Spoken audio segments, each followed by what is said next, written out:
Alright, so first off, I want to say if you guys are going to get ready to do the transmission job on your Honda S2000, please watch the videos in the description below.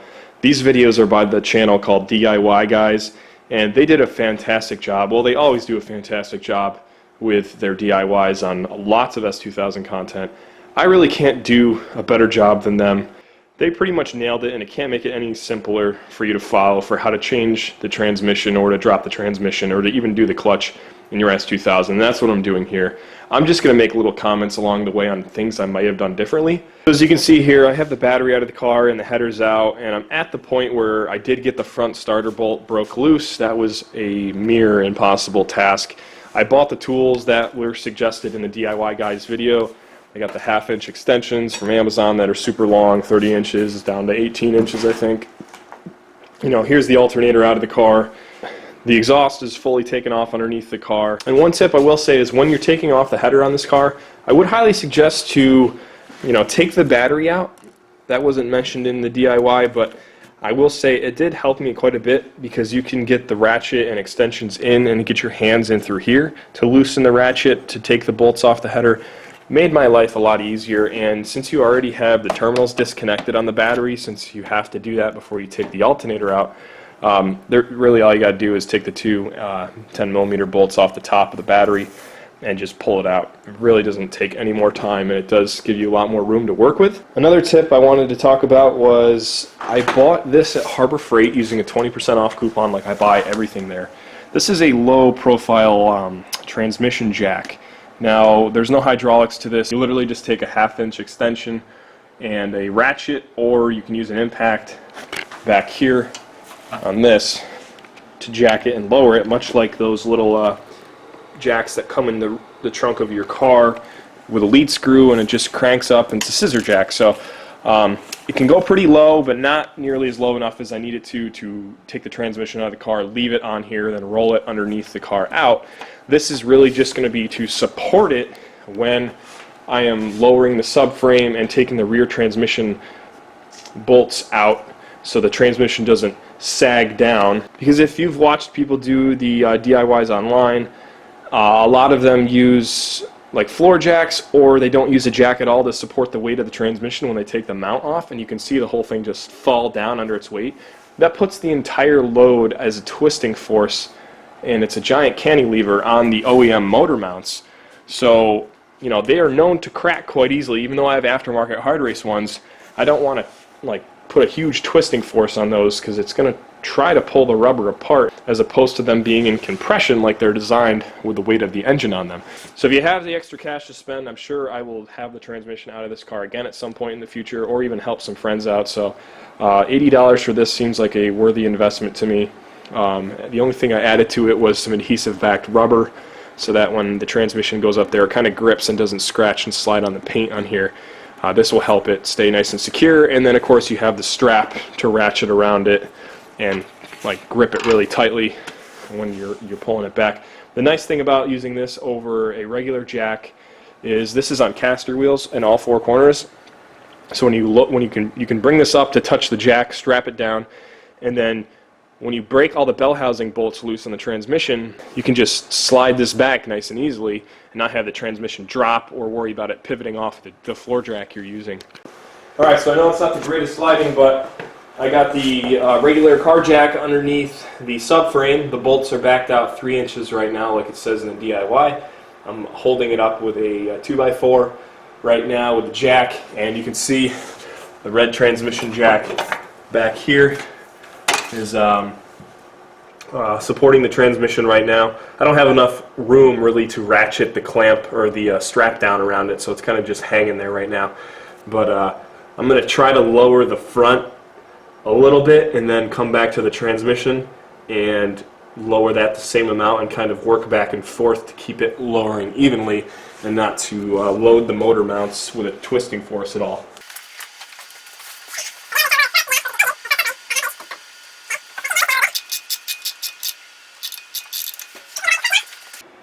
Alright, so two issues I want to make sure you guys are aware of that I wasn't really aware of before doing this. The way I have the subframe lowered right now is the jack is actually under the oil pan of the engine, and the bolts are off the bottom of the motor mount. Because I have my control arms off the car right now, so I have a lot less off the car than you typically need to do to change your clutch and your transmission. But you can see here these wires that go to the steering rack. When you drop your subframe the full 3 inches, they get pulled on extremely hard, and actually it like broke the conduit in multiple spots when this thing dropped.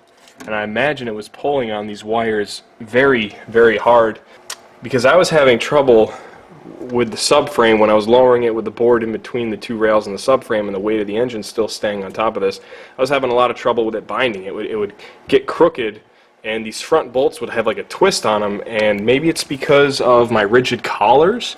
Maybe that's the reason this was so difficult, but I could not get the subframe with the engine on it to lower. So pretty much, since I don't have the control arms on the car, I just lowered the subframe, since it weighs virtually nothing now with the steering rack on it, and put the jack under the engine, and now I just got to guide motor mount studs back through the holes nicely so they drop through. So the wires I'm talking about is, when you look, here's your engine from the top, you take your intake off, here's your air pump hose,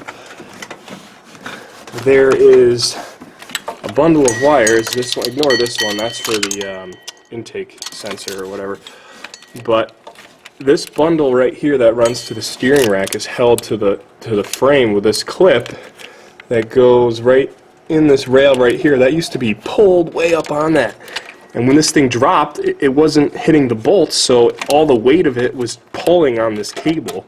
So I really hope that's all right, and but just unplug this first before you get started. You definitely don't want to do what I just did. Another thing I didn't do that was hanging up and probably contributed to the front of the subframe binding and the rear dropping was this splash shield, the plastic splash shield. I didn't pull the clips out of the front that goes to the frame up here, and I didn't pull them out of where it connects down here to the subframe. Let's see if I can show that underneath here. Yeah, this spot right here. I didn't unclip that, so those 2 plastic clips were still all the way up there, and it wasn't allowing that splash shield to flex with the subframe, so that was really tugging on it too, and eventually they snapped. So keep an eye on that too. Alright guys, so just got the clutch out, and here's a look at the OEM disc. Like I said, about 83,000 miles on this. This piece right here is chipped because it fell when I took it out of the car. I don't think that was like that when it was in there. As you can see, it says FCC, it's the OEM disc, Honda's on it. A little more material on this side. I can't remember which side. Actually, yeah, I can. This is probably the side towards the engine, and this is the side towards the pressure plate.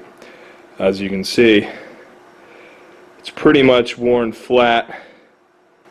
This thing definitely would only slip when I would launch at any RPM on any kind of decent surface with a 255 RE71Rs. But glad to get this out of the car. Here's a look at the flywheel and the pressure plate itself. Flywheel I'm going to get resurfaced. It looks pretty scaly, pretty nasty. It's had some heat to it in a bunch of different spots, but definitely needs to be resurfaced so that it'll be ready and smooth for the next one to bed itself into it. And then the pressure plate looks about the same. Of course, I'm doing a new pressure plate, ACT pressure plate, which is a little bit higher clamp force than the OEM plate. And you can just see the discoloration all throughout this one too. But it looks worse than it felt. Honestly, the clutch still felt okay in the car. It didn't feel choppy or anything, but looking at this, you'd think it would have been. See, this is a look at how low the engine sits in the car. It's kind of weird when you look at it from the side. You don't even see the engine. Like I said, about 3 inches lower than the original height. And of course, don't forget this connector, as I pointed out in the beginning of the video. Please do not forget that connector to loosen that. But I'll show you underneath the car. There's lots of room for activities. This is the AP1 transmission. And of course, I got all these other parts laying out, ready to pour 15 the control arms. New bolts for the header, all new OEM hardware underneath the car I'm going for. It's going to look like it rolled out of the factory. And, you know, lots of room for activities in here when the clutch and flywheel are out. Got the 9 bolts there. No, these are the 9 bolts that hold the pressure plate on. And those are the flywheel bolts. Those were a massive pain to get out, even with this Harbor Freight ratchet extended to 18 inches. it still took everything I had to break them loose. And I definitely took the tip from the DIY Guys channel to shave down a 17mm socket. This is what I used. It's a Craftsman. And they're not really sacrificial because it still works just fine as a regular socket, but I ground this one down so the points are flush to the end. Definitely helps a lot getting on these very, very shallow bolts here. It's hard for me to focus down here, but yeah. Very, very shallow. You want to make sure you're square on there when you go to put your body weight in to loosen it, or you will strip this off. Alright, so as I said before, I'm sure you guys all notice here, but definitely the hardest part about this job is getting to the front starter bolt. And on the DIY Guys video, he makes it look rather easy, mainly because he's got an AP2. And an AP2 has an electronic throttle body, so you're missing all of the mechanical linkage, as well as the wires that wrap around the brake fluid reservoir there. And my car happens to have radium dual catch can setup, so I got extra hoses running to the catch can in the corner over here, and catch can here. So getting your hand down underneath there is near impossible. We also have on the AP1s and early AP2s, we have extra hoses ran through there for the air pump. So there's no way in hell you're going to get your hand underneath the intake manifold to kind of guide the starter bolt. The only way to do it is to get lucky, pretty much, and feed it through there.